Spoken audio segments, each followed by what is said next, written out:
الشيطان الرجيم. بسم الله الرحمن الرحيم.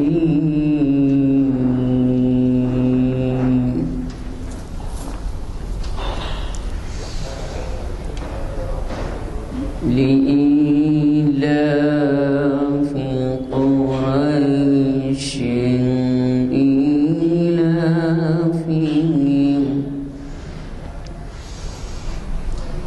إيلافهم رحلة الشتاء والصيف.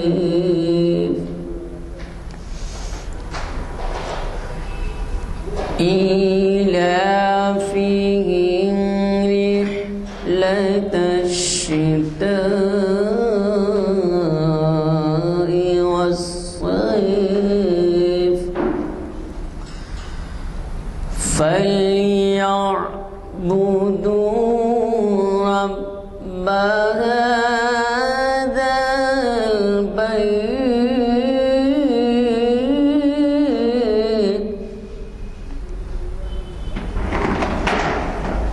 فليعبدوا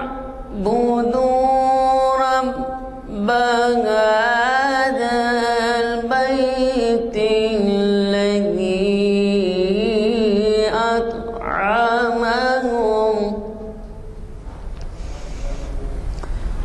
الذي أطعمهم من جوع وآمنهم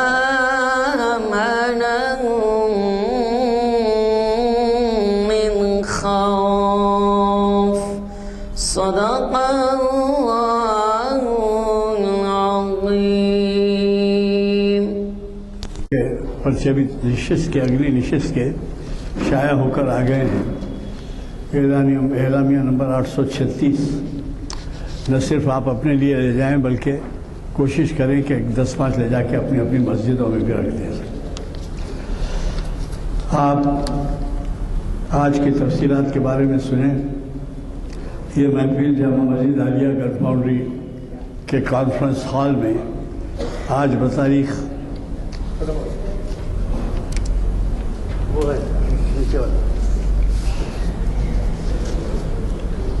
22 دسمبر 2021 بروز چہارشنبہ بعنوان اقبال کی نظم حور و شاعر کا تجزیہ. علامہ اقبال کی ایک تصنیف پیام مشرق جو ہے اس میں ہے یہ. اور آج کے مقرر صاحب کا تعارف میں کیا کر رہا ہوں. ڈاکٹر لقاء الحق صاحب ایک جانی پہچانی شخصیت آپ کی محفل میں نہیں ہے بلکہ ان کے خطاب کی وجہ سے جو بین الاقوامی طور پر نشر ہوتا ہے ہمارے سامعین جو چاہے کسی ملک میں رہتے ہوں وہ سنتے ہیں اور اس سے استفادہ کرتے ہیں. یہ محفل اخبار شناسی کی 1085ویں نشست ہے اور جامع مسجد عالیہ گڑھ باؤنڈری کے کانفرنس ہال میں منعقد ہو رہی ہے.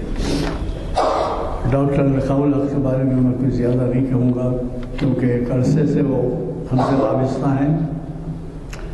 البتہ اس پہلو کے بارے میں تذکرہ ضروری سمجھتا ہوں کہ وہ جرمنی میں کافی طویل عرصے تک مقیم رہے. میرا جاتا خیال ہے 20 سال تک. صحیح ہے 15 سال مقیم رہے. اور علامہ اقبال کا جرمنی سے کیا تعلق تھا. ان کے فلاسفرز نیچے گوئٹے ان لوگوں سے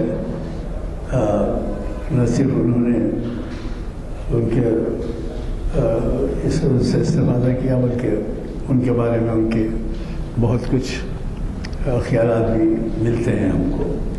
مجھے یقین ہے کہ لقاء الحق صاحب اس پر بھی تھوڑی روشنی ڈالیں گے.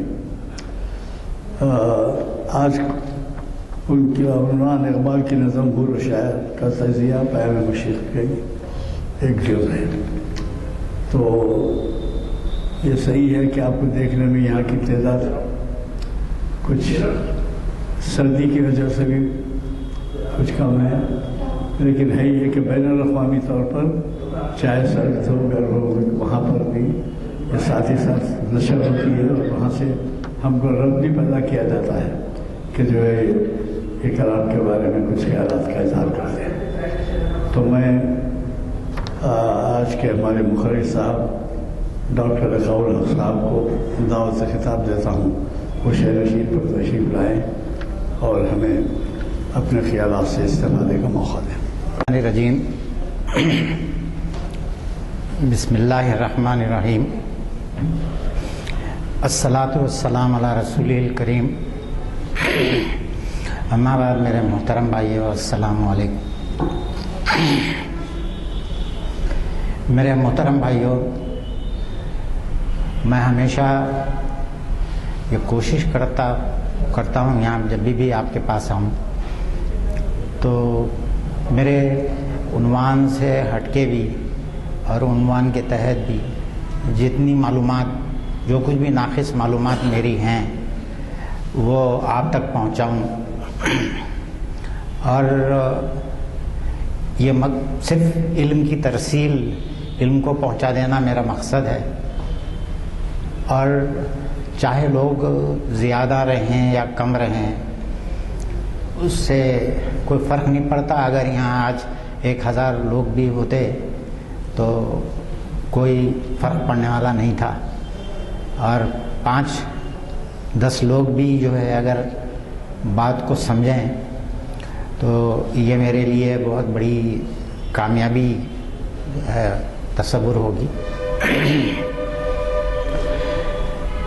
میں کوشش کرتا ہوں کہ آپ کا اب تک کے جتنی بھی ابھی آپ کو بتا رہے تھے کہ 1000 کچھ جو ہے نا نشستیں ہو چکی ہیں، میں کوشش کرتا ہوں پورا کیٹالاگ دیکھ کے کہ ایسے عنوانات کے اوپر بولوں جس پہ آلریڈی بڑے اچھے مقرر بول چکے ہیں۔ میں اسے صرف نظر کر کے میں کچھ ایسے عنوانات کے اوپر بات کرتا ہوں جو نارملی لوگوں کی رسائی وہاں تک ہے نہیں اور اس پہ وہ بات کر نہیں سکتے۔ ایسے ہی عنوانات، چونکہ میں جرمن زبان سے واقف ہوں اور میں نے جرمن لٹریچر کا مطالعہ کیا ہے، اور اقبال کے کلام کا تو جو جتنا بھی میں جانتا ہوں وہ آپ لوگوں کے سامنے ہے، اس لیے میں جو ہے وہ ایسی چیزوں کی طرف آپ کی توجہ دلاتا ہوں اور لوگوں کو ابھارتا ہوں بہت زیادہ کہ وہ بھی کچھ سیکھیں، وہ بھی کچھ اقبال سے حاصل کریں۔ اقبال کے پاس 2 ہی چیزیں تھیں، ایک تو ان کا کلام ہے اور دوسرا وہ قرآن میں غرق تھے۔ بہرحال یہ 2 چیزیں میں آپ تک پہنچانے کی ہمیشہ کوشش کرتا ہوں۔ میں اپنے عنوان پہ آج کے جانے سے پہلے پچھلا جو عنوان تھا اس کے جو ہے تو یہاں اجڑی ہوئی دلی میں آرامیدہ ہے، گلشن ویمر میں تیرا ہم نوا خوابیدہ ہے۔ اقبال کا یہ جو شعر ہے انہوں نے غالب کے مرثیے میں لکھا ہے۔ غالب کے انتقال کے بعد اقبال نے غالب کا مرثیہ لکھا تو اس میں انہوں نے یہ شعر لکھا، اور انہوں نے پچھلی دفعہ بھی میں آپ کو بتایا تھا کہ گوتھے کا تقابل جو ہے وہ غالب سے کیا، کیوں کیا اس کی وجوہات بھی میں پچھلی دفعہ آپ کو بتا چکا ہوں کہ نیپولین کے ہاتھوں ویمر بھی اسی طریقے سے اینٹ سے اینٹ بجا دیا تھا نیپولین جو ہے جرمنی کی، جس طریقے سے جو ہے دلی کی کو تباہ کر دیا انگریزوں نے۔ اور دونوں میں جو چیز کامن اقبال کو نظر آتی ہے وہ یہ ہے کہ دونوں فزیکلی گوئے تھے اور غالب ایک ہی قسم کے حالات سے گزر ہوئے، اسی لیے اقبال نے جو ہے وہ ان کو کمپیئر کیا غالب کو اور گوئتھے کو۔ آج کا جو عنوان ہے میرا وہ عنوان میں یہاں پہ جو ہے وہ ایک صاحب نے میرے سے کہا کہ بھائی یہ آرامیدہ کا لفظ سمجھ میں نہیں آیا، تو میں نے ان سے کہا کہ آپ کے پاس اگر کوئی لڑکی پیدا ہو اور آپ اس کا نام اگر فہمیدہ رکھیں تو میرے خیال میں آپ سوچ سمجھ کے ہی رکھے ہوں گے، اس کا نام فہمیدہ کیوں رکھا آپ نے نام؟ وہ چیز جو سمجھ میں آ جائے اس کو فہمیدہ کہتے ہیں، فارسی زبان فہم سے فہمیدہ ہے۔ تو اسی لیے اقبال نے یہ ترکیب آرامیدہ کی ڈیوائس کی، کیونکہ ان کو خابیدہ کے ساتھ خافیہ ملانا تھا۔ یہ جو ہے تو یہ تو ایک صاحب نے سوال کیا تھا، اس کا میں نے جو ہے نا چھوٹا سا جواب آپ کو دے دیا۔ آج کی جو نظم ہے وہ سمجھنے کے لیے ہم کو چند ایک چیزیں سمجھنا انتہائی ضروری ہے۔ پہلی چیز تو وہ یہ ہے کہ ہم مسلمانوں کے پاس دوزخ اور جنت کا جو کنسپٹ ہے، جو تصور ہے ہمارے پاس جنت اور دوزخ کا، وہ متشابہات میں سے ہے، اور ہماری جو ہے وہ متشابہات کو قرآن مجید نے اس طریقے سے بیان کیا ہے اور ہم کو نصیحت کی ہے کہ متشابہات کے پیچھے نہ پڑے۔ وَالَّذِي أَنزَلَ عَلَيْكَ الْقُرْآنَ مِنْهُ مُحْكَمَاتٌ هُنَّ أُمُّ الْكِتَابِ وَأُخَرُ مُتَشَابِهَاتٌ، کہ اللہ تعالیٰ نے ایک بہترین محکم کتاب نازل کی جس کے اندر متشابہات بھی ہیں، اور متشابہات اس لیے ہیں کہ اللہ تعالیٰ نے ہم کو جو ذرائع علم عطا کیے ہیں، یعنی ہماری آنکھ، ناک، ہماری جو ہے احساسات، ہماری بولنے کی قوت، ہماری قوت بیان، پاور آف ایکسپریشن، یہ ساری چیزیں جو اللہ نے ہم کو عطا کی ہیں اس کی لمیٹیشنز ہیں،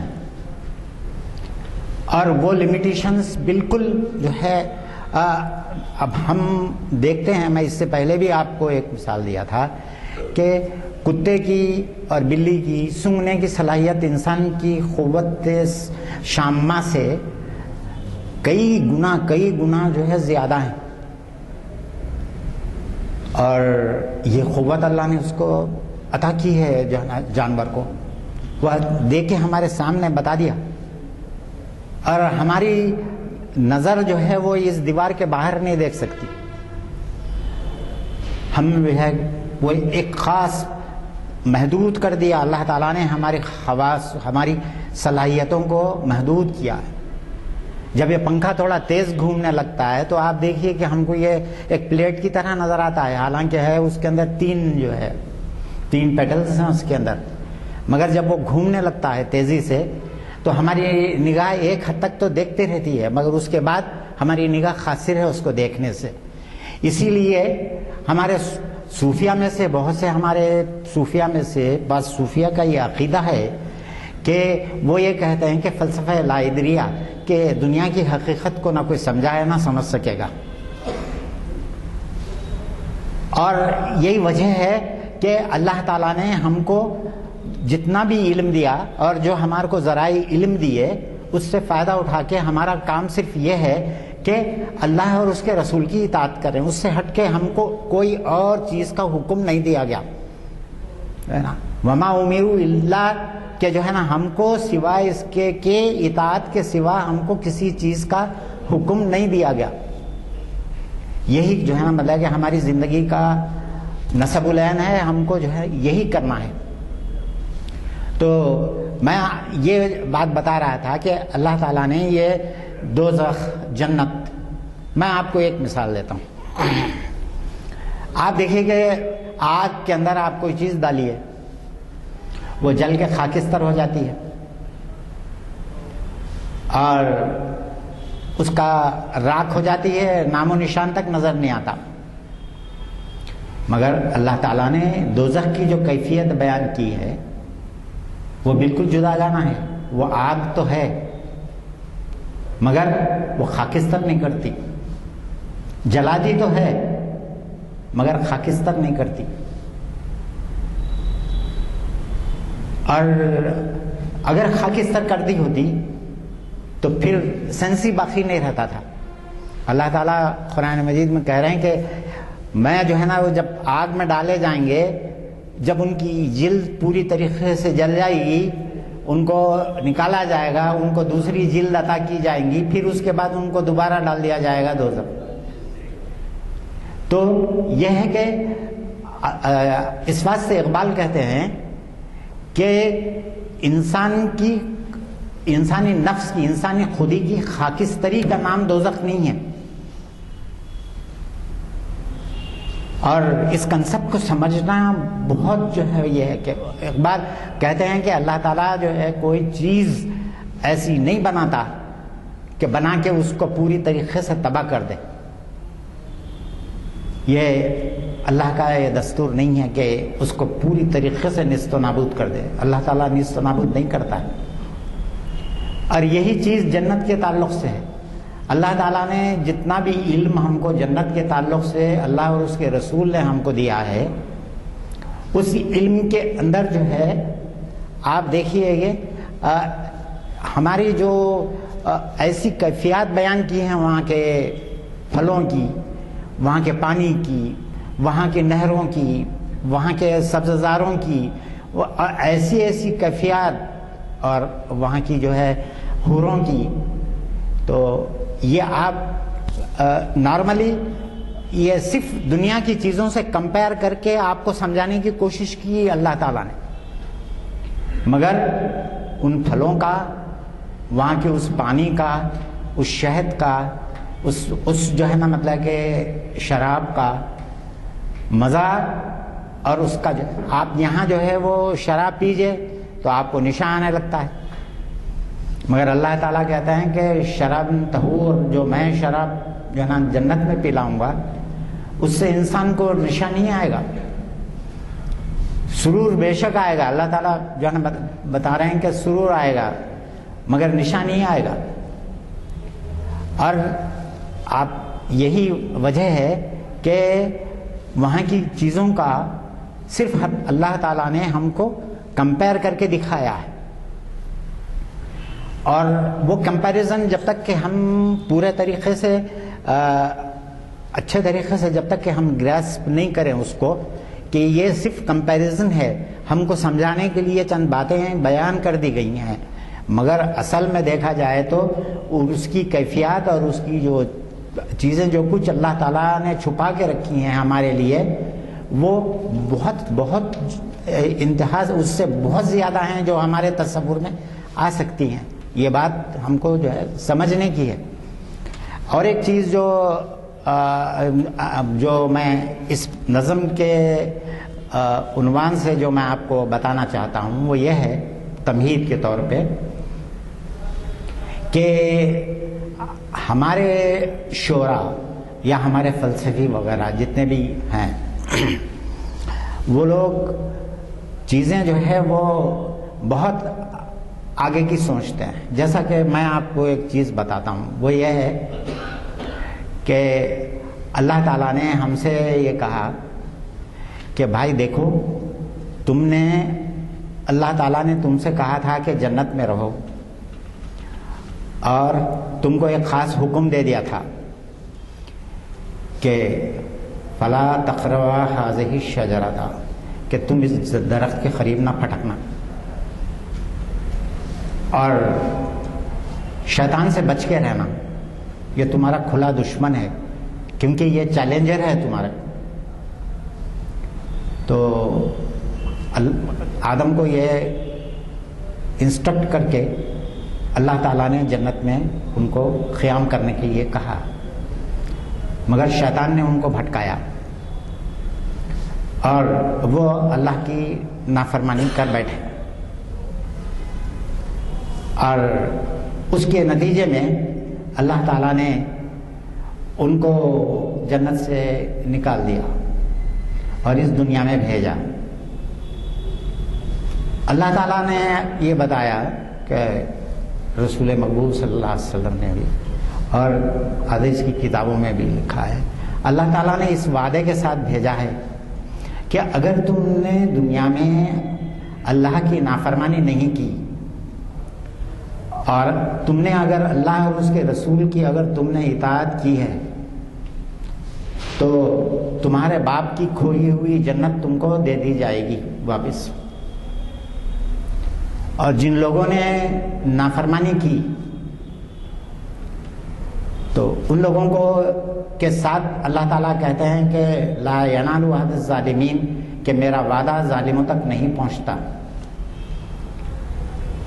یہ جو ہے وہ بتایا کہ تو اب جو ہے ہمارے جو صوفیہ، ہمارے شعراء، وہ لوگ ایک ہاتھ آگے آ کے کوشش کرتے ہیں کہ چلیے کہ قیامت قائم ہو گئی، انسانوں کے نامہ اعمال کی جانچ ہو گئی، لوگوں کو ان کا صلہ مل گیا، جو لوگ جنت میں رہ رہے ہیں، جن لوگوں کو دوزخ عطا ہوئی ہے، ٹھیک ہے یہ تو ہو گیا، اس کے بعد کیا ہوگا؟ یہ سلسلہ کب تک رہے گا؟ یہ جو ہے سوال کا جواب نہ حدیث میں کہیں ہے نہ قرآن میں کہیں ہے کہ کب تک رہے گا. آخر جنت میں انسان کا قیام کتنے دن رہے گا، کتنی صدیاں رہے گا، کتنے جو ہے نا ملینز اور ٹریلین ایئرز تک رہے گا، اور کب جو ہے وہ اچھا. پھر جنت دوزخ کی کیفیت کے لیے ایک چیز بتائی گئی ہے، وہ وہاں پہ کوئی آدمی کو جنت کے اندر وہاں عبادت نہیں ہوگی، کوئی عبادت نہیں ہوگی وہاں. اللہ جتنی بھی عبادت، انسان کی آخری نماز وہی ہے جو مرنے سے پہلے اس نے اس دنیا کے اندر پڑھ لی. تو یہ جو ہے وہ آخری عبادت، اس کی آخری نماز اس کی وہی ہے جو اس نے جو ہے دنیا کے اندر اپنی زندگی کے اندر پڑھ لی. مرنے کے بعد اب اس کے بعد کوئی عبادت نہیں ہے. اور جنت کے اندر تو وہاں پہ کوئی عبادت ہی نہیں ہوگی. اللہ تعالیٰ کہیں گا کہ وہاں آزاد ہیں تم، اور تم کو کوئی عبادت کا جو ہے کوئی تصور جو ہے وہاں نہیں ہے. تو یہ ساری چیزیں ایسی ہیں جو ہم کو مختلف احادیث کے اندر مختلف اس میں ملتی ہیں. اب میں ایک نئی چیز آپ کے سامنے پیش کرتا ہوں. وہ یہ ہے کہ مولانا روم، انہوں نے جو ہے وہ جو اقبال جن کو اپنے استاد مانتے ہیں، اسی لیے جگہ جگہ اپنے کلام کے اندر اقبال نے پیر روم جو ہے سے ان کو مخاطب کیا ہے. اور ایک جگہ کہتے ہیں کہ صحبت پیر روم سے مجھ پہ ہوا یہ راز فاش، لاکھ حکیم سر بجیب ایک کلیم سر بکف. کہ آدمی جو ہے وہ یہ ہے کہ ایک بے باک انسان جس کو موت کا خوف نہیں ہے، انہیں جو ہے 1000 فلسفیوں سے زیادہ طاقتور ہوتا ہے، 1000 فلسفیوں سے زیادہ طاقتور ہوتا ہے. اور جو آدمی اپنی گردن بچانے کے لیے ہمیشہ اپنا سر اپنی زبان پہ، آپ دیکھیے 2 الفاظ اقبال نے کیسے استعمال کیے ہیں یہاں پہ، لاکھ حکیم سر بجیب، کہ ایسے لاکھ حکیم جو ہے جن کا سر ان کی زبان پہ رکھا ہوا ہے، یعنی اپنے سر کو بچانے کے لیے زبان چلاتے ہیں. اور ایک کلیم سر بکف، اور ایک کلیم جو ہے جو اپنا سر ہتھیلی پہ لیا ہوا ہے، اس کا مقابلہ نہیں کر سکتے. یہ ہے جو ہے چیز اصل میں اقبال جو سمجھانا چاہتے ہیں. اور اقبال بول رہے ہیں یہ سبق میرے کو کس نے پڑھایا ہے؟ یہ صحبت پیر روم سے مجھ پہ ہوا یہ راز فاش، کہ یہ مجھے مولانا روم سے جو ہے یہ سبق مجھے ملا ہے. اب مولانا روم کا ایک تصور آپ دیکھیے کہ انہوں کیا بولتے ہیں. یہ جہاں تک کہ عمل اور مکافات عمل ہے، عمل اور اس کا نتیجہ ہے، وہ تو ظاہر ہے، نکلنا ہی ہے. آپ نے ایک عمل کیا ہے وہ ضائع ہونے والا نہیں ہے. اللہ تعالیٰ کہہ رہے ہیں کہ میں کسی کا وَمَن يَعْمَلْ مِثْقَالَ ذَرَّةٍ شَرًّا يَرَهُ کہ ایک معمولی سے ذرے کے برابر بھی علم عمل میں کسی کا ضائع ہونے نہیں دوں گا. روز پڑھتے ہیں ہم جو ہے نا نماز میں یہ صورت, ایک معمولی سا رتی برابر بھی کسی کا عمل میں ضائع نہیں ہونے دوں گا, اور کسی کا رتی برابر شر بھی میں جو ہے نا بدلے کہ وہ ضائع نہیں ہونے دوں گا, اس کا بھی میں جو ہے نا پورا حساب لوں گا. تو یہ تو ہو گیا, مولانا روم کہتے ہیں. مگر جنت میں کب تک قیام کرے گا آدمی, کتنے دن قیام کرے گا؟ بول رہے ہیں کہ انسانی روح جو ہے وہ بے چین ہر جگہ رہے گی, جنت میں دنیا میں بھی ہے اور جنت میں بھی رہے گی. یہ بہت بڑا امپورٹنٹ کنسیپٹ ہے میرے بھائیوں, ذرا فلسفیانہ کنسیپٹ ہے, اس لیے تھوڑا سا جو ہے وہ لوگوں کو میرے کو سمجھانے میں بھی ڈیفیکلٹی ہوتی ہے, آپ کو سمجھنے میں بھی. مگر میں آپ سے بتا رہا ہوں کہ مولانا روم نے اس کے لیے چند جو ہے وہ مثالیں دی ہیں. اس کی مثال کیسی دی انہوں نے کہا کہ یسألونک عن الروح, قرآن مجید کے اندر ہے کہ اے محمد صلی اللہ علیہ وسلم, لوگ آپ سے روح کے تعلق سے پوچھتے ہیں کہ آپ ان سے کہہ دیجئے قل الروح من امر ربی, کہہ دیجئے اے محمد صلی اللہ علیہ وسلم یہ روح جو ہے نا وہ میرے رب کا حکم ہے. اسی واسطے ایک مرتبہ ایک عیسائی مشنری کا آدمی وہاں جرمنی میں ہمارے پاس آیا, آ کے اس نے کہا کہ بھائی خدا ایک ہی ہے اور تم جو ہے نا اس کو جو ہے کسی نام سے پکارو. آج بھی جو ہے بہت سے ہمارے لوگ جو اپنے آپ کو بڑے سیکولر کہتے ہیں, سب مذاہب برابر ہیں, یہ ہے وہ ہے, تو تم چاہے اللہ بولو یا خدا بولو, اس کو کچھ بولو. تو میرے ایک دوست تھے, انہوں نے کہا کہ نہیں بھائی, یہ وہ مشنریز آئے تھے, چار پانچ لوگ تھے. انہوں نے کہا کہ بھائی یہ بات غلط ہے آپ کی, کہ تو اس نے ایک دم چونک کے کہا کہ یہ کیا بات بول رہے ہو, ہر آدمی تو بولتا ہے کہ خدا سب کا ایک ہی ہے. تو بولے نہیں ایسا نہیں ہے. تو بولے کہ پھر کیا ہے؟ تو انہوں نے کہا کہ ہمارے نزدیک جیسس کرائسٹ جو ہے نا وہ ہی از دا ورڈ آف گاڈ, وہ خدا کا حکم ہے. جیسس کرائسٹ جو ہے باپ نہیں تھے ان کے, جس طریقے سے آدم کے باپ نہیں تھے. تو جیسس کرائسٹ جو ہے وہ ہی از دا ورڈ آف گاڈ, اور ہمارا جو ہے وہ جو ہم جو جس خدا کی پرستش کرتے ہیں, جس خدا تم اس کو خدا کا بیٹا مانتے ہیں جیسس کرائسٹ کو, بہت بڑا فرق ہے. ہم یہ کہتے ہیں کہ خدا کا کوئی بیٹا نہیں ہوتا, خدا بے عیب بے لاریب ہے اس کی ذات, وہ نہ بیوی رکھتا ہے نہ بچہ رکھتا ہے. تو یہ برابر کس طریقے سے ہوئے؟ تو پریشان ہو گیا وہ. تو بہرحال میرا اس وقت جو ہے بولنے کا مقصد یہ ہے کہ مولانا روم نے اس کو اس طریقے سے سمجھایا ہے, ایک مثال دے کے.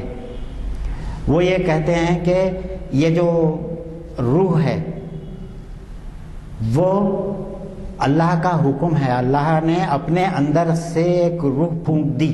یہ کہا کہ جب مٹی سے انسان کو بنایا اور اس کے بعد اس کے اندر روح پھونک دی, اور یہ روح کیا ہے, یہ اللہ نے اپنے پاس سے پھونک دی. تو مولانا روم اب دیکھیے, مولانا روم کا تخیل دیکھیے. اب آپ مولانا روم کہتے ہیں کہ دیکھو اس کی مثال انہوں ایک بانسری سے دیتے ہیں. بانسری جو آپ دیکھتے ہیں کہ ایک انسٹرومنٹ ہے، میوزیکل انسٹرومنٹ ہے، جس کو منہ میں رکھ کے جو ہے وہ بجایا جاتا ہے۔ مولانا روم یہ کہتے ہیں کہ بانسری کیا ہے؟ کچھ نہیں ہے اس کے اندر، وہ ایک بے جان سی ایک جو ہے نا چیز ہے، ویسی ہی جیسے ایک انسان کا پتلا ہے، ایک مٹی کا پتلا ہے، بنا دیا گیا۔ وہ بولنے کب لگی؟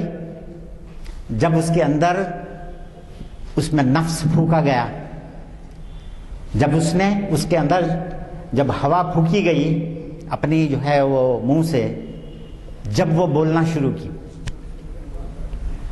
اور مولانا روم کہتے ہیں کہ تم کو بظاہر وہ آواز بڑی مترنم لگ رہی ہے، مگر وہ چیخ رہی ہے۔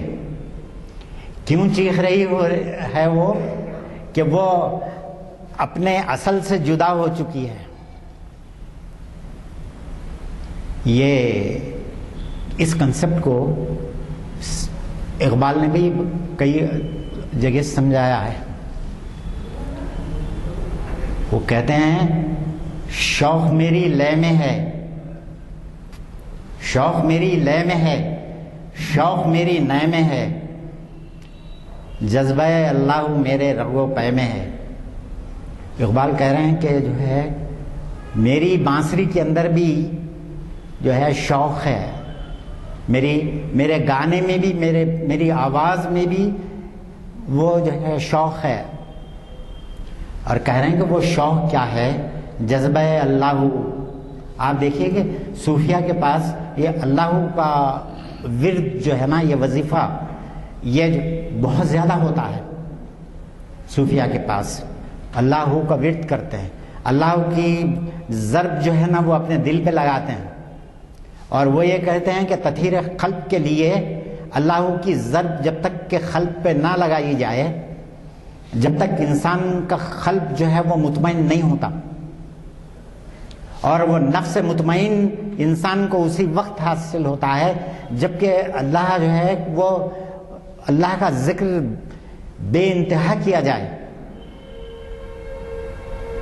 اور اللہ تعالیٰ الا بذکر اللہ تطمئن القلوب، قرآن مجید میں اللہ تعالیٰ بول رہا ہے کہ طمانینت قلب چاہتے ہو تو کثرت سے اللہ کو یاد کرو، کثرت سے اللہ کا ذکر کرو۔ اور اس واسطے یہ ایک ہی جگہ نہیں، کئی جگہ اقبال کہتے ہیں کہ آپ دیکھیے کہ لالہ صحرا ایک نظم ہے اقبال کی، اس نظم کے اندر اقبال کہتے ہیں کہ تو شاخ سے کیوں پھوٹا، میں شاخ سے کیوں ٹوٹا، منزل ہے کہاں تیری اے لالہ صحرائی۔ اب یہاں جو ہے وہ کہہ رہے ہیں کہ پھول وہ تو شاخ سے پھوٹا، اس کے بعد بول رہے ہیں کہ میں شاخ سے کیوں ٹوٹ گیا، یعنی میرا تعلق اللہ سے کیوں ختم ہو گیا، کیونکہ میں تو میری جو روح ہے وہی اصل ہے نا، ورنہ تو جسم کے اندر کیا ہے؟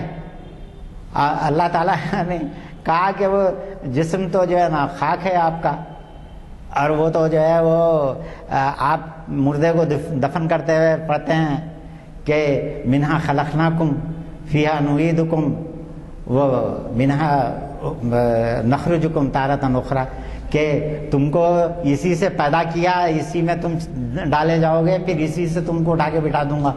جو ہے اللہ تعالیٰ نے کہا انسان کو کہ یہ مٹی کیا ہے؟ یہ مٹی ہے صرف، اور اصل چیز جو ہے وہ روح ہے، اور روح کیا ہے؟ اللہ کی ذات بابرکت سے انسان کے اندر جو ہے پھونکا گیا ہے۔ اور اسی واسطے اقبال کہتے ہیں کہ مولانا روم کہتے ہیں کہ ہر روح جو ہے نا وہ تڑپ رہی ہے اور اپنی اصل سے جا کے مل جانا چاہتی ہے۔ تو یہ اس چیز کو اس نظم کے اندر اقبال نے جو گوئتھے کی، دراصل اب آپ اندازہ لگائیے کہ گوئتھے کا اسلامی فلسفی کے اوپر کتنا گہرا مطالعہ تھا ہوگا جس نے یہ نظم لکھی۔ اس کا دیوان میرے پاس ہے جو ہے وہ گوئتھے کا، دا بک دس پیراڈیس، وہ بولتا ہے کہ یہ جو نظم اس نے جو لکھی ہے وہ کہہ رہا کہ کیا جنت نامہ یا فردوس نامہ آپ اس کو بول سکتے ہیں، بک دس پیراڈیس، کہ اس کے بعد وہ اس کتاب کے اندر اس نے جو ہے یہ مکالمہ لکھا، حوری ان دشتر، یہ الفاظ سے پریشان مت ہوئیے گا، حوری جو ہے نا وہ جرمن زبان میں حور کو کہتے ہیں، دشتر شاعر کو کہتے ہیں، اور وہ کہہ رہا ہے کہ جو ہے وہ یہ حوری ان دستر کے اندر جو ہے نا جو بات اس نے بیان کی، اس کو اقبال نے اپنی اس نظم کے اندر جو ہے حور و شاعر ہے اس کے اندر بیان کی۔ پیام مشرق میں اقبال نے یہ نظم لکھنے سے نیچے جو ہے نا لکھ دیا کہ شاعر اعظم گوئتھے کی نظم کا خلاصہ ہے دراصل میں جو لکھ رہا ہوں۔ تو حور شاعر سے یہ کہہ رہی ہے کہ جنت میں شاعر جنت پہنچا، جنت کا مشاہدہ کر رہا ہے تو وہاں اس کو ایک حور ملتی ہے۔ یہ بھی ایک بڑی مزے کی بات ہے، میں آپ سے کیا کہوں کہ آج سے 2-3 ہفتے پہلے مجھے ایک صاحب نے ایک کلپ بھیجی، وہ کلپ میں نے جو ہے دیکھا تو میں بہت ہنسا، اور وہ کلپ کے اندر اس میں لکھا ہوا ہے کہ مولوی جنت میں، نظم کا عنوان جو ہے ایک مزاحیہ شاعر وہ بول رہا ہے کہ مولوی جنت میں، جنت میں جو ہے جب مولوی پہنچا تو بول رہا ہے کہ یہاں تو ماحول ہی الگ ہے، تو کہنے لگا کہ مسجد کہاں ہے، جنت کے اندر جا کے تلاش کر رہا ہے، بول رہا ہے کہ مسجد کہاں ہے، یہ یہاں مسجد تو کوئی نظر نہیں آ رہی ہے، اور اس کے بعد بولا کہ یہاں کوئی لڑائی جھگڑے کیوں نہیں ہیں۔ اللہ تعالیٰ نے جو کنسپٹ ہم کو جنت کا، رسول نے ہم کو جو کنسپٹ دیا ہے جنت کا، اس میں یہ بتایا گیا ہے کہ دل کی قدرتوں کے ساتھ کوئی شخص جنت میں داخل نہیں ہو سکے گا۔ انسان کا دل آئینے کی طرح صاف اور قدرتوں سے پاک ہونا چاہیے اگر وہ جنت میں جانا چاہتا ہے۔ دل کی قدرتوں کے ساتھ بغض و عناد دل میں رکھ کے کوئی شخص جنت میں داخل نہیں ہو سکتا، اور جتنے جو ہے آپ کی قدرتیں اور جتنی آپ کے مسائل ہیں اپنے دم نکلنے سے پہلے اس دنیا کے اندر ہی حل کر لیجئے، ورنہ مرنے کے بعد ان کو حل کرنے کا کوئی ذریعہ آپ کے پاس نہیں ہے۔ جو قرآن مجید کے اندر اللہ تعالیٰ کہتے ہیں کہ لا یسمعون فیہا لغوا ولا کذابا، سورہ نبا کے اندر اللہ نے کہا ہے کہ نہ وہاں پہ جھوٹ کا جو ہے چلن ہوگا، نہ کوئی شخص وہاں جھوٹ بولنے کی جسارت کر سکے گا، نہ وہاں جھوٹ بولی جائے گی، اور صرف بھلائی بلائی بھلائی ہی بلائی ہوگی جنت کے اندر، اور جزام من ربک عطاء حسابا، کہ بے حساب نعمتیں اللہ کی اللہ لٹا دے گا آپ کے اوپر۔ تو میرے بھائیوں کہ وہاں جو ہے وہ مولوی پہنچا ہے اور وہ کہہ رہا ہے کہ مسجد کہاں ہے، یہاں تو لڑائی جھگڑا ہی نہیں ہو رہا ہے، تو یہ کیا جو ہے وہ یہ کہ عجیب و غریب نظم لکھا۔ میں بھی بڑا تعجب کیا، میں بولا ایک معمولی سا ہمارا شاعر اردو کا واقعی معنوں میں جو ہے وہ کس طریقے کا مضمون باندھا ہے کہ مجھے خود حیرت ہوئی۔ اس واسطے جو ہے وہ کہتے ہیں کہ ہندی کا ایک مقولہ ہے، ہندی زبان کا، کہتے ہیں کہ جہاں نہ پہنچے روی وہاں پہنچے کوی، کہ جہاں پہ سورج نہیں پہنچ سکتا، روی سورج کو کہتے ہیں ہندی زبان میں، تو جہاں جو ہے وہ سورج نہیں پہنچ سکتا وہاں پہ شاعر پہنچ جاتا ہے. جو ہے جہاں نہ پہنچے روی وہاں پہنچے کبھی، کہ وہاں جو ہے شاعر پہنچ جاتا ہے. تو اس نے جو ہے وہاں پہ کہہ رہا ہے کہ مسجد نہیں ہے یہاں مسجد کے اندر لڑائی جھگڑے نہیں ہیں، اور بات بات پہ معمولی فقہی مسائل کے اوپر کوئی جھگڑا نہیں یہاں پہ. تشہد میں انگلی اٹھانا چاہیے کہ نہیں اٹھانا چاہیے، رفع یدین کرنا چاہیے کہ نہیں کرنا چاہیے، کوئی جھگڑے نہیں ہیں یہاں پہ. یہ کس طریقے کی جو ہے نا جگہ ہے جہاں میں آ گیا ہوں. مولوی حیران ہو رہا، اور اس کے بعد بول رہا ہے کہ جو ہے وہ اتنے میں ایک حور آتی ہوئی نظر آئی اس کو، مولوی کو. تو کہہ رہا ہے ارے یہ کہاں ہے، حور سے پوچھ رہا ہے تیرا برقع کہاں ہے. تو میں اتنا ہنسا کہ حور سے پوچھ رہا ہے کہ تیرا برقع کہاں ہے. بھائی یہ برقع تو جو ہے اللہ کے رسول نے، اور اللہ یہ ان گندی نگاہوں کے لیے اللہ نے عورت کو بچانے کے خاطر کہا کہ تو پہن لے، اور جنت میں کوئی گندی نگاہ نہیں ہوگی. جنت میں کوئی جو ہے وہ انسان کا نفس جو ہے وہ ختم ہو جائے گا، انسان کا نفس ہی نہیں رہے گا. تو پھر یہ چیزوں کے اندر انسان کا اٹریکشن، یہ ساری چیزیں سب ختم ہو جائیں گی. تو میرے بھائیوں، آپ یہ دیکھیں کہ اس میں جو ہے وہ وہاں پہ تو ویسی ہی ایک نظم جو ہے یہ ہے حور اور شاعر. حور جو ہے وہ شاعر سے کہہ رہی ہے کہ تو عجیب و غریب انسان ہے تو، کہ نہ تجھے شراب اٹریکٹ کر رہی ہے، نہ تجھے میری خوبصورتی جو ہے نا تیرے کو لبھا رہی ہے، تو میری طرف دیکھتا تک نہیں ہے. اور آپ بتائیے کہ ایک المانوی شاعر، ایک جرمن زبان کا شاعر اس طریقے کا مضمون باندھے تو آپ بولیے کہ اس کی کتنی اس کی نالج اور کتنا مطالعہ کیا ہوگا. میرے بھائیوں، میں اگلا عنوان جو لیا ہوں آپ کے لیے کہ جرمن زبان میں تحریک مشرقی، کہ یہ جو ہے وہ جرمن زبان کا ایک دور گزرا. جیسا ہمارے اردو شاعری کے بھی مختلف ادوار ہیں، ویسی جرمن شاعری کے بھی مختلف ادوار ہیں. اس میں سے ایک دور جو ہے نا جس کی ابتدا گوئتھے کے پہلے سے بھی ہوتی ہے کہ ہوئی، تو اس کے اندر فارسی ادب کا جرمن ادب کے اوپر بڑا گہرا اثر ہوا، اور اس کے نتیجے کے اندر فارسی کے جتنے بھی یعنی خداور شعراء تھے ان سب کا کلام جرمن زبان میں ٹرانسلیٹ ہوا. حافظ کا دیوان بھی 1818 کے اندر جو ہے وہ ترجمہ ہو گیا تھا، اور وہی گوئتے پڑھا تھا. تو اگلے عنوان کے اندر میں اس کو کور کروں گا. وہ اس میں جو ہے اگلا عنوان جو جرمن زبان میں، جرمن لٹریچر میں جو جانا جاتا ہے وہ یہ ہے کہ اورینٹالش اسٹرومنگ ان دوچے لٹریٹور، کہ مشرقی جو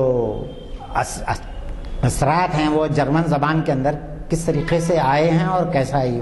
اس کے اوپر جو ہے وہ ڈاکٹر اقبال نے پیام مشرق کے دیباچے کے اندر لکھا ہے. اور وہ وہاں پہ، مگر یہاں جو ہے جو چیز میں آپ کو بتانا چاہ رہا ہوں کہ حور بول رہی ہے کہ نہ تجھے شراب اٹریکٹ کر رہی ہے، نہ میری خوبصورتی، نہ جو ہے تو. انہیں جو ہے شاعر جواب دے رہا. اس کو آپ اندازہ لگائیے. میں تو حیران ہوں میرے بھائیوں. حضور اقدس صلی اللہ علیہ وسلم نے اپنی ازواج مطہرات سے یہ کہا، اللہ کے رسول نے ان کو ہدایت کی تھی. رسول نے آ کے اپنی بیویوں سے کہا، اور سورہ احزاب کے اندر اللہ نے رسول کی بیویوں کو مخاطب کر کے کہا کہ یا نسان نبی لستن، کہ کہادم من النساء، کہ کہ اے نبی کی بیویوں تم عام عورتوں کی طرح نہیں ہو، ولا تخضعن بالقول، اب جب کسی سے تم بات کرو اپنے لہجے کے اندر تحکم پیدا کرو، ترنم کو جو ہے وہ دور رکھو اپنے لہجے سے۔ یہ بہت بڑی بات ہے میرے بھائیو جو میں آپ کو بول رہا ہوں۔ عورت کے لہجے کا جو ترنم ہے، جو نرمی ہے، وہ مرد کے لہجے کے اندر نہیں ہوتی۔ اسی واسطے میں کمیونیکیشن کا میں نے پی ایچ ڈی کی ہے، میں نے اقبالیات میں یا فلسفے میں پی ایچ ڈی میں نے نہیں کی، میں کمیونیکیشن انجینئر ہوں۔ تو ہم جو ہے نا مطلب کہ جب انسانی جو ووکل ٹریک ہے یہ اس کی انالیسس کرتے وقت جو ہے، چونکہ ٹیلی فون کے اوپر آواز جب دوسری اینڈ پہ پہنچتی ہے تو آواز کو جو ہے جاننا، اس کی انالیسس کرنا، دوسرے کو سمجھ میں آنا چاہیے کہ کون شخص بات کر رہا ہے، تو بات سمجھ میں آنے والی ہونی چاہیے، اور ظاہر ہے کہ اس کے لیے چند چیزیں کرنی ہوتی ہیں، تو وہ کون سی چیزیں کرنی پڑتی ہے جس کی وجہ سے بات سمجھ میں آئے۔ تو لیڈیز کی جو آواز کی جو فریکوینسی ہوتی ہے وہ بہت فاسٹ ہوتی ہے، اور مردوں کی فریکوینسی کم ہوتی ہے، عورتوں کی فریکوینسی ہائی فریکوینسی ہوتی ہے، اس لیے ان کے آواز میں ترنم ہوتا ہے اور نرمی ہوتی ہے لہجے کے اندر۔ اللہ تعالیٰ فرما رہے ہیں نبی کی بیویوں سے کہ تم اپنی مترنم آواز میں جواب نہ دینا کسی کو، جب کوئی آ کے تمہارے دروازے پہ دستک دے اور حضور گھر میں موجود نہ ہوں، تو مترنم لہجے میں نہ جو ہے جواب دینا، بلکہ اپنے لہجے کے اندر تحکم پیدا کرنا۔ شاعر بول رہا ہے یہاں پہ حور سے کہ تیرے لہجے کا ترنم تو بچھو کی ڈنک کے مافق ہے۔ آپ دیکھیے گوئتھے جنت کے اندر جو ہے نا مطلب کہ حور جب شاعر سے بات کر رہی ہے تو شاعر اس سے کہہ رہا ہے حور سے کہ تیرے لہجے کا ترنم تو بچھو کی ڈنک سے زیادہ جو ہے وہ خطرناک ہے۔ اور اقبال نے بھی ترجمہ اس کا بچھو کی ڈنک سے ہی کیا ہے۔ گوئتھے نے جو الفاظ استعمال کیے اقبال نے بھی وہی جو ہے الفاظ استعمال کیا، بالکل وہی الفاظ استعمال کیے۔ غلط ہے گھڑی، جی 7 منٹ پیچھے ہے، ادھر کی گھڑی صحیح ہے، ادھر یہ صحیح۔ اچھا تو میں وہ مگر اس کو صحیح رکھنا چاہیے نا، ہم کو تو نظر وہی آتی ہے، تو اس کو صحیح کر دیجئے تو ہم کو اندازہ ہو جاتا ہے جو نمدہ کہ وہ اس کو کر دیجئے گا۔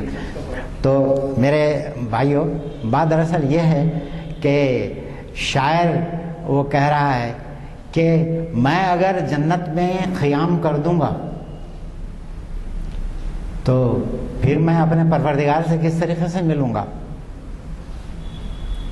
یہاں تو میں عیش و عشرت میں پڑ جاؤں گا،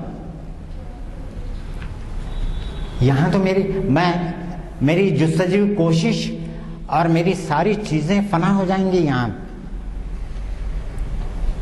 تو میرے بھائیوں میں جو ہے آپ کو ایک بات یہ بتانا چاہتا ہوں اسی نظم کے توسط سے، وہ یہ ہے کہ ہم کو صرف ہماری جو تعلیمات اللہ اور اس کے رسول نے ہم کو دی ہیں وہیں تک اس کو مختص رکھیں، اور اس سے آگے بڑھ کے کوئی اور چیزیں سوچنے کی کوشش نہ کریں۔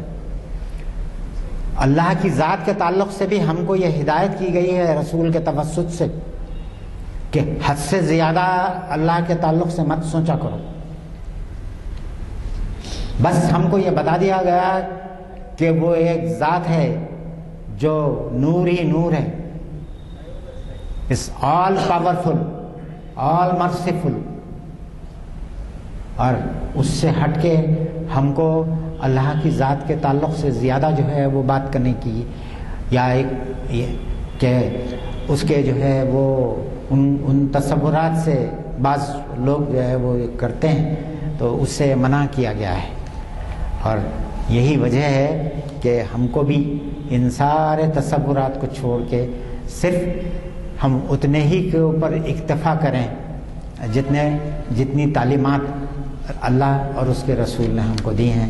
اللہ مجھے اور آپ کو حضور اقدس صلی اللہ علیہ وسلم کی بتائی ہوئی تعلیمات کے اوپر آپ کے بتائے ہوئے کنسپٹس کے اوپر چلنے اور سمجھنے اور اس کو اپنا وظیفہ زندگی بنانے کی توفیق عطا فرمائے. وآخر دعوانا الحمدللہ رب العالمین.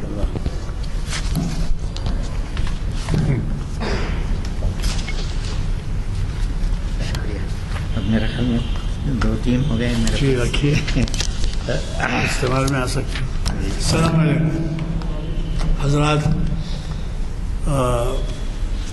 ہمیشہ کی طرح ہمارے آج کے مقرری صاحب نے بیرونی ملک جس میں خصوصاً جرمنی کا ذکر ہے ہمیں تو ان تفصیلات سے آگاہ کیا جو اقبال کا وہاں پر مقام ہے.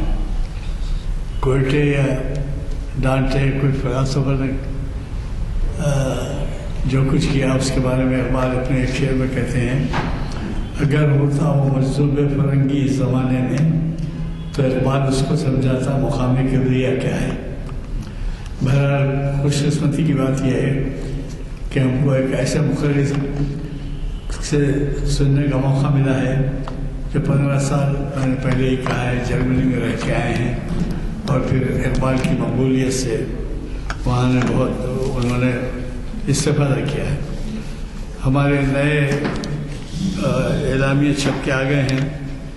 آپ کو اندازہ ہوگا کہ 24-29 دسمبر جو اعلامیے اس رنگ کے آئے ہیں وہ آپ لیتے جائیے اور نہ صرف اپنے لیے بلکہ اپنے مساجد میں بھی اس کو لگائیں تو بہت خوشی کی بات ہوگی. اس کی تفصیلات بتانے کا وقت نہیں ہے, اسے پڑھ لیجیے.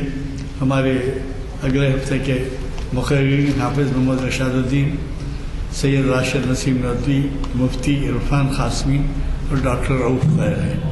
مجھے کبھی توقع ہے کہ آپ اپنا قیمتی وقت اس ایسے قیمتی اجتماعات میں ضرور لگائیں گے اور زیادہ سے زیادہ تعداد میں تشریف لائیں گے. میری یہ خواہش جو پوری ہونی ہے اس کے پھر دہراتا ہوں کہ نوجوانوں کو ساتھ لائیں. کم از کم ایک نوجوان کو آپ ساتھ لائیں تو آپ بتائیے کچھ کرسیاں خالی نہیں رہیں گی. اور ہمیں ضرورت ہے کہ نوجوانوں کو اس سے اقبال کے پیغام کو پہنچائیں, کیونکہ وہ نہ صرف دینی باتیں بلکہ اخلاق آداب ہر چیز کی طرف جو ہے توجہ دلاتا ہے. تو مجھے مسرت ہے کہ آج کی اس محفل میں کافی لوگوں نے شرکت کی. آپ کو میں نے جیسے کہا ساری دنیا میں ہم یہ نشر کرتے ہیں, دیکھا جاتا ہے. دعا